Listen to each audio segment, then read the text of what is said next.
Graduate Jack Brewer. Good morning, guys. Good morning. Bill, let's start with you. This sounds like flat-out discrimination. Well, it is. It's open. They're not hiding it. They limit who can apply to this summer program based on skin color. Right. That's illegal. It's immoral. It stands against everything all the progress we thought we've made in this country, and it's counterproductive because it just reinforces stereotypes, it reinforces negative feelings, and it is not what the University of Minnesota says it stands for. Sure. And it should stop.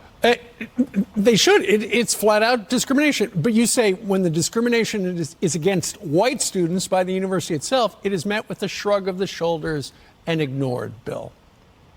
That's right. I mean, if you were to reverse the roles here, and if the University of Minnesota were to have a scholarship, a summer program open only to whites, we all would condemn that. It would be universally condemned. So why is it not condemned this way? Why do they feel that they are free to do something like this, to have a program that only excludes whites? Right. What we need in this country is equal protection. It's equal treatment of everybody without regard to race. That's the answer. The answer to past racism or even current racism is never more racism. Jack, what is your alma mater doing? It doesn't sound like they're doing something that is fair. Not at all. You know, it's disturbing. You know, I'm a son of a mother and a father that both went to segregated schools. So I've heard those stories. All my life I've had to deal with those realities. And so to think that in 2023 that the University of Minnesota will be doing this is unimaginable. And when you really look at it down deep inside, the U.S. government, the federal government is paying for this program. This is taxpayer money.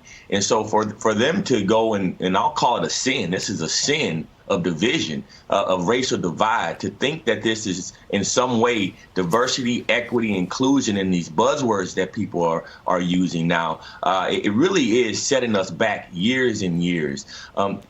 You know, when you look at African Americans in the United States of America, people of color in the United States of America, we've gotten to a point now where we're running companies, CEOs, we're highly educated people. So to tell me now that just based upon my skin color makes me, you know, in some way needing a handout is ridiculous. If it was based upon finances, based upon poverty levels, that's one thing. But based it on skin color, we gotta get rid of this, man. This is terrible. And as it turns out, I understand the people who are awarded this particular program get paid, I think, $6,000 for the summer.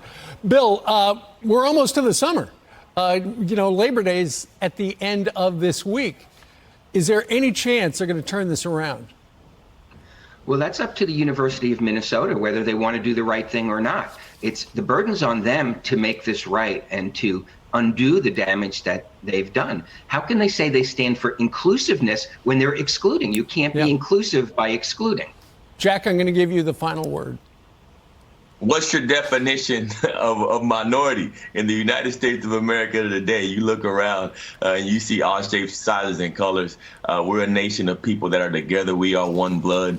Like my sister Alveda King always reminds us. And if we're going to live up to Dr. King's promise, we need to start putting it in action. And everybody should be in an uproar, especially those of color who know that we're not victims. We're living in the greatest nation on earth. Let's see what they do. Jack, Bill, guys, thank you very much. Thank you.